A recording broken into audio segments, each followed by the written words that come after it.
문재인이 이 오늘날 우리 국민이 겪는 모든 고통의 원천이야.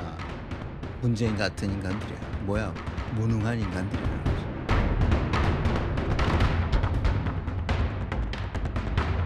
더군다나 인사혁신처장이라는 거는 공무원의 정부의 전체 인사를 관할하는 자리입니다.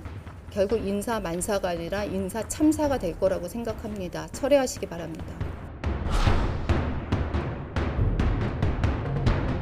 국민의 눈높이에 맞지 않는 과거 언행들의 부적절한 언행들에 대해서는 진정성 있게 사과해야 한다고 보고 있습니다.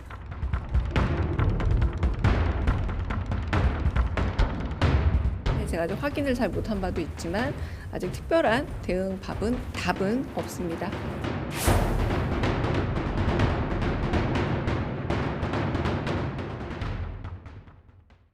네, 정치권 상황 자세히 짚어보겠습니다. 차재원 부산 가톨릭대 특임교수, 최수영 시사평론가와 함께하겠습니다. 어서 오십시오.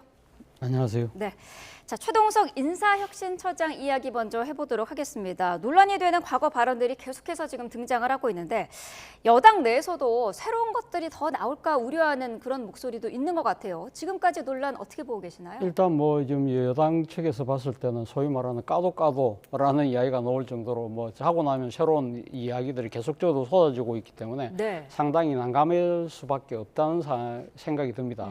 무엇보다도 이 사안 자체가 일종의 내부 총질이라는 그런 차원에서 봤을 때 상당히 내부의 분열의 가능성을 점점 키우고 있다. 네. 실제 이 최동석 처장의 인식 자체가 상당히 조금 지나치다는 측면을 지울 수가 없다는 것이죠. 물론 과거 문재인 정권 시절에 이재명 대통령이 당시 여권 내의 비주류라는 측면이 있었기 때문에 당시 그때 기준으로 봤을 때는 본인의 입장에서는 상당히 부당하게 뭐 좀 이렇게 대우를 받고 있다. 뭐 그런 차원에서의 뭐랄까요, 문재인 대통령과 그리고 그 측근에 대한 적용이 있을 수 있다고 봅니다만 더 나아가서는 그 문재인 정부에 기용됐던 고위 관료들에게까지 이런 식으로 상당한 정치적인 의미를 부여하면서 거의 막말에 가까운 이야기를 한다는 부분 자체가 어떻게 보면 이거는 상당히 단순하게 내부 총질이 아니라 그냥 계속 이 문제를 계속 갖고 갈 경우에는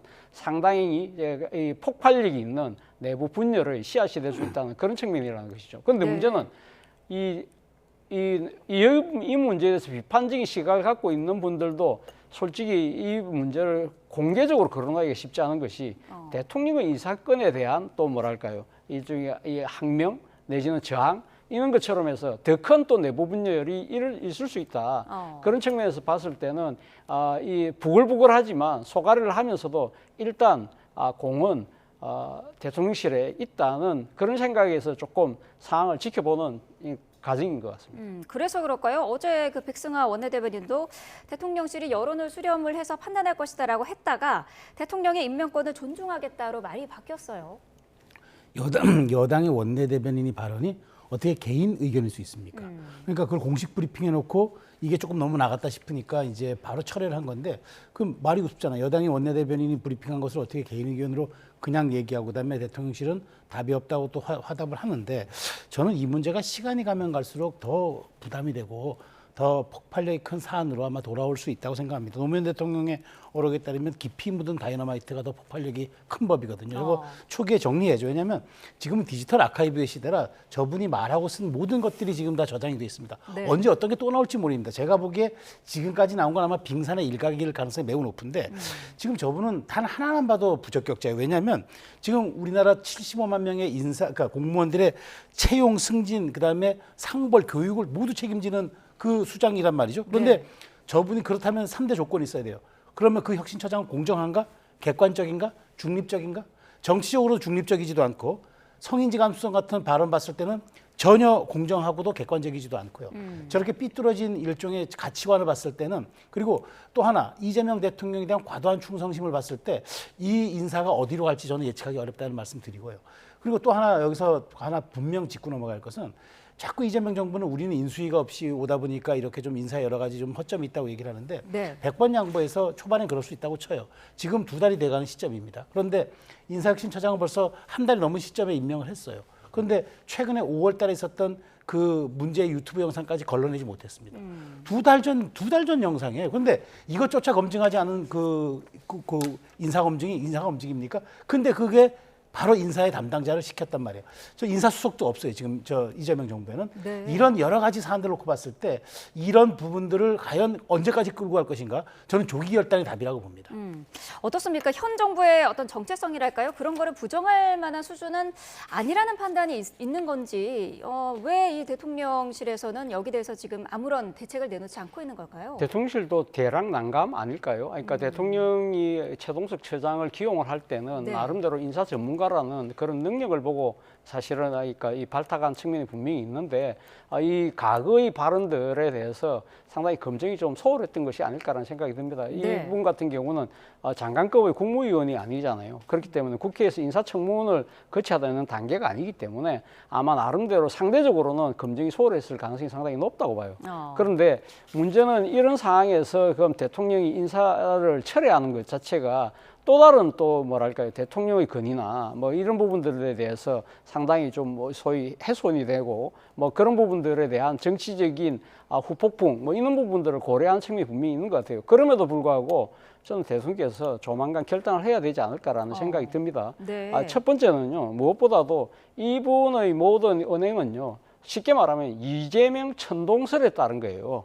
그렇지 않습니까? 모든 이 지금 비판과 사고의 기준에 보면 이재명 대통령의 유불리를 따져서 모든 걸 판정을 하거든요. 예를 들면 조국 전 혁신당 대표 같은 경우도 과거에는 상당히 높게 평가를 하다가 갑자기 아주 그러니까 이 디스하는 그러한 이 하나의 계기가 됐던 것이 조국 혁신당을 출범했을 때거든요. 그리고 네. 그러면 조국이라는 사람이 그럼 이재명의 대항마가 될 수 있겠다. 그때부터 또 이제 이렇게 공격이 가해진다는 그런 측면이 분명히 있는 것이거든요. 그렇기 때문에 이 모든 것들을 그러니까 사고의 이 기준을 이재명 대통령이 바라보는 그런 식의 생각을 갖고 있는 사람이 공정한 인사를 할 수 있느냐 그런 부분들이 분명히 있는 것이고 그리고 이분의 은행에서 나타나는 것 자체가 우리의 일반적인 기준을 넘어선다는 거예요. 그러니까 이 여러 가지 사고도 그렇지만 표현하는 방식 자체도 지나치다는 거예요. 네. 그렇다고 한다면 이 인사의 가장 중요한 것이 공정과 상식인데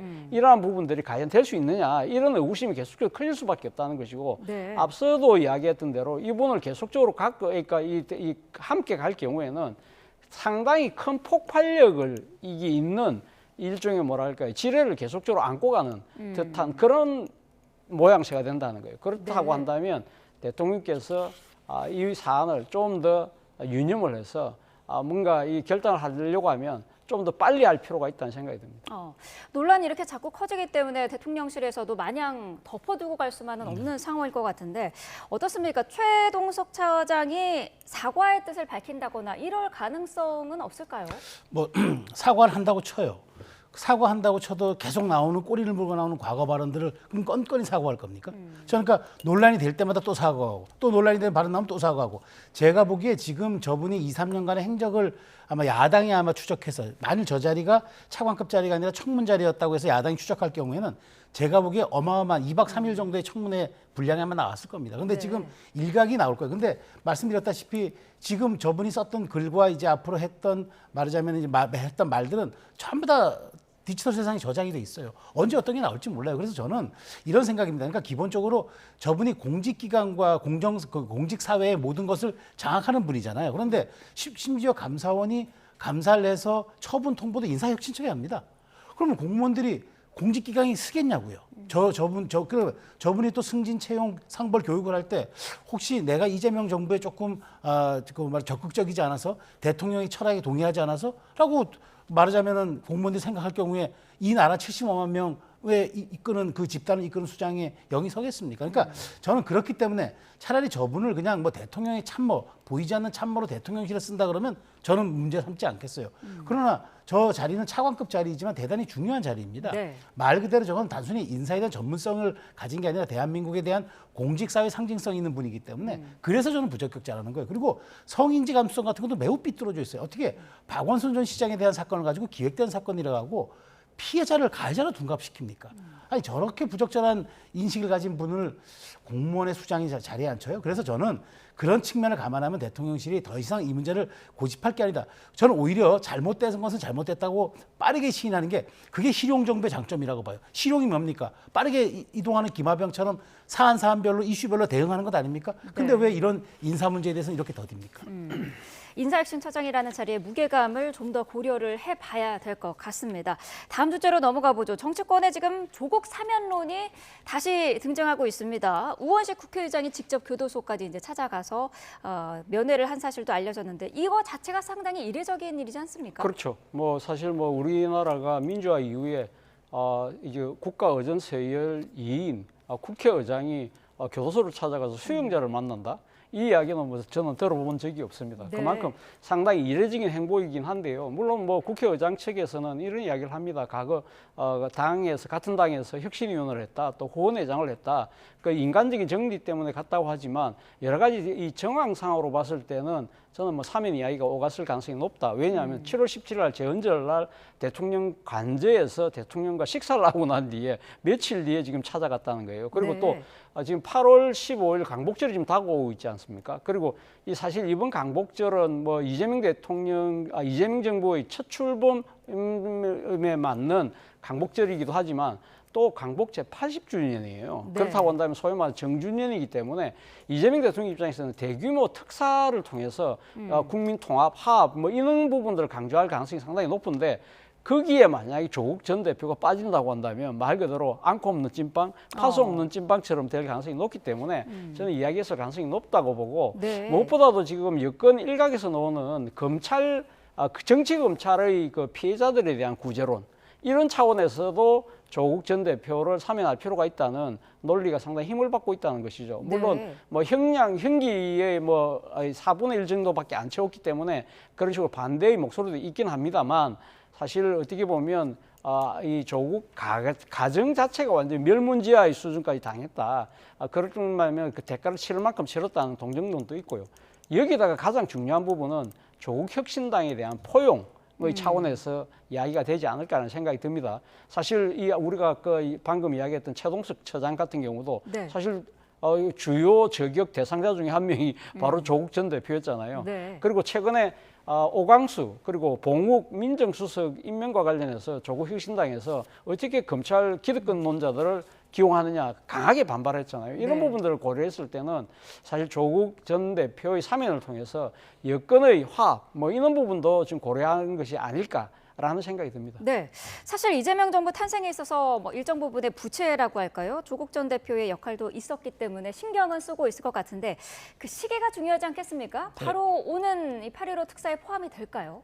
저는 그렇게 가지 않을 거라고 보지만 또 그렇게 돼서도 안 되죠. 그건 사법정에 부합하지 않죠. 저는 생각해 보십시오. 우리가 왜 상권 분립이라고 합니까? 입법, 사법, 행정이잖아요. 입법부는 뭡니까? 처벌할 법을 만듭니다. 사법부는 그 법에 의거해서 처벌의 그 수위를 조절합니다. 그리고 행정부는 그 처벌에 대해서 집행할 때 집행력과 사면권을 가집니다. 절묘하게 분할되어 있지 않습니까? 그런데 네.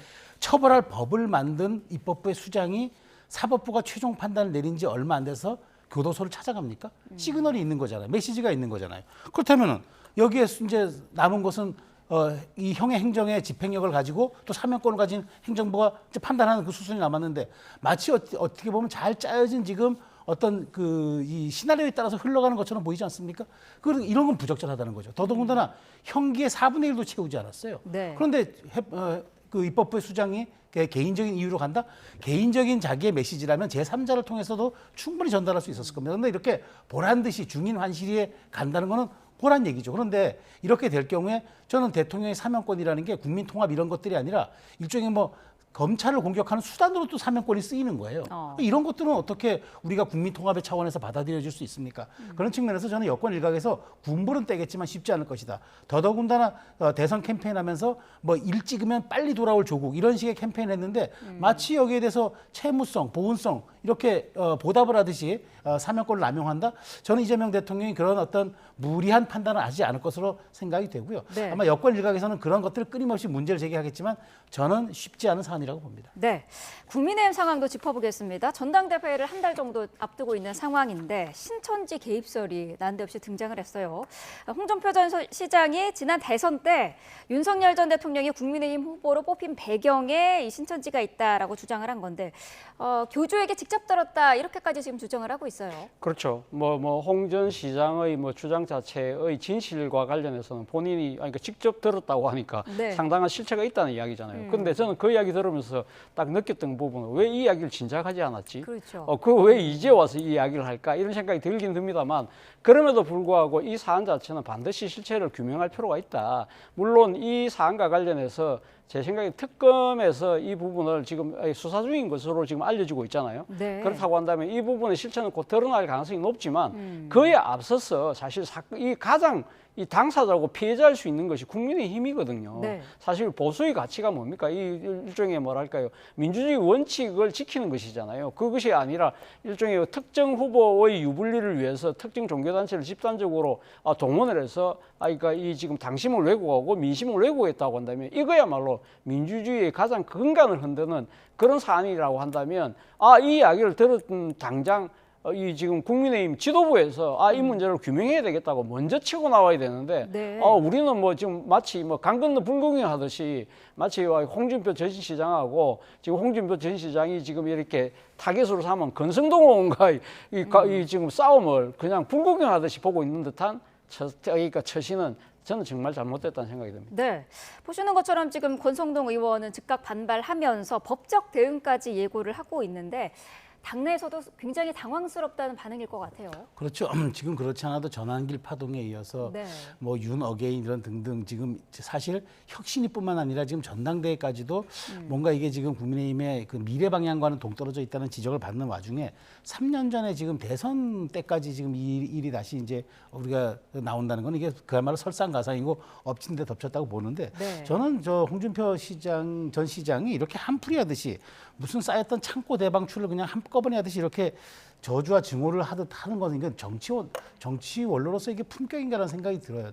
더더군다나 지금 국민의힘은 어쨌든 전당대회를 하고 있는 와중에 그래도 당에 한때 대표를 2번 지냈고 대선 후보를 2번 예비까지 갔던 분이 이렇게 재뿌리듯이 한다는 게 제가 과연 온당한가 싶어요. 더더군다나 지금 특검 수사가 3대 특검이 진행 중인데 이런 것들은 제가 보기에 먹잇감이라는 표현은 아니지만 좋은 땔감과 소재거리를 제공하는 것 아닙니까? 그러면 네. 앞으로 모든 것들이 정말 국민의힘의 지금 옳다 그르다 어쨌든 재건의 방향을 거치는 과정에서 이런 식으로 사실 확인되지도 않는 것, 그게 의문이 있었으나 확인되지도 않는 얘기를 또 당시에는 그때 꺼내지도 않는 얘기를 이제 와서 꺼내놓으면은 도대체 이 판을 어떻게 정리하자고 하는 건지. 그러니까 저는 아예 국민의힘을 그냥 그라운드 제로 상태로 만들겠다는 그런 의도가 아닌가. 그래서 그렇게 다 정말 폐허로 만든 다음에 본인이 신당이라든가 다시 재건의 리빌딩의 과정을 본인 주도로 한번 해보겠다는 그런 속내가 담긴 게 아닌가 싶은데요. 그렇다면 이건 매우 불순한 거죠. 네. 시기를 맞춰가지고 마치 이렇게 무슨 공작하듯이 터트리는 거 이건 굉장히 저는 매일 윤석열 대통령을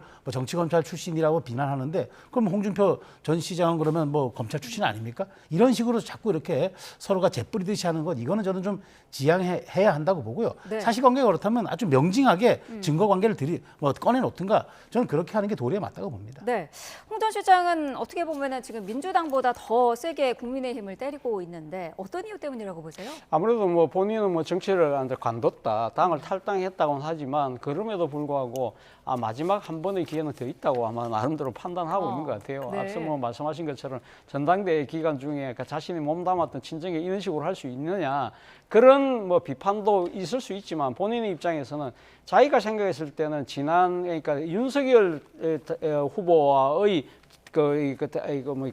대선 경선 그리고 이번에 경선 이 두 개 다 사실은 어떻게 보면 왜곡된 당신과 민심에 의해서 자신이 억울하게 당했다는 부분을 세상에 알리고 이런 식의 잘못된 이 처신을 계속적으로 하고 있는 이 당에 대해서 정말 국민들이 심판을 해달라. 그리고 난 뒤에 자신이 어떤 식으로든 보수의 재건을 하겠다는 그런 의지를 담아서 이런 이야기를 하고 있습니다만 그럼에도 불구하고 아까 제가 말씀드렸던 대로 사실 이런 불의와 잘못이 있다고 한다면 자신이 현직에 있을 때 당당하게 이 이야기를 먼저 했어야 되는 것이 옳은 수순이 아니었나 하는 생각이 듭니다. 네, 말이 나온 김에요. 홍 전 시장은 뭐 은퇴를 선언했습니다만 오는 9월에 정치권 복귀를 예고를 한 상황이지 않습니까? 네. 지금 자신이 몸담았던 당에 대해서 이렇게 불을 지르고 있는 상황인데 어떤 방식으로 정치권에 다시 복귀를 하게 될까요? 저는 제가 보기에 특검, 그러니까 9월이라고 했지만 사실 12월을 생각하는 것 같아요. 그러니까 3대 특검이 마무리되면 제가 보기에 홍 전 시장의 생각으로는 거의 뭐 국민의힘이 지도부도 있고 외형은 있지만 아마 내부적으로 굉장히 타격을 많이 받아서 좀 균열도 세지고 형해가 될 것이다 사실상. 그렇게 됐을 경우에 뭐 거기 나온 일부 세력과 그다음에 자신이 갖고 있는 어떤 그런 정치적 자산을 바탕으로 이제 그 6월 지방선거를 목표로 한 신당이라든가 다시 이런 걸 생각을 하는 것 같아요. 네. 그러면서 이제 길게 봐서는 이준석 개혁신당과도 연대를 생각하는 것 같은데 그건 본인의 생각이고 저는 그렇습니다. 보수의 원로시고 품격을 가진 정치인이라면은 최소한 지금 국민의힘이 그나마 뭐 전대든 뭐든 혁신이라고 해보려고 이렇게 지금 몸부림을 치고 있는 이때 결과를 보고 모든 걸 해야지 마치 재뿌리듯이 이렇게 하는 건 온당치가 않다. 저는 목적이 어떤 것이고 방향성이 어떤 건지 대충 짐작도 가고 이해는 됩니다만은 그렇다고 하더라도 우리가 정치에서 지켜야 할 금도와 선이 있지 않겠습니까? 네. 그런 점을 저는 홍준표 전 시장이 좀 유념해 줬으면 좋겠다는 생각입니다. 네, 알겠습니다. 두 분 말씀 여기까지 듣겠습니다. 차재원 부산 가톨릭대 특임교수 최수영 시사평론가와 함께했습니다. 고맙습니다.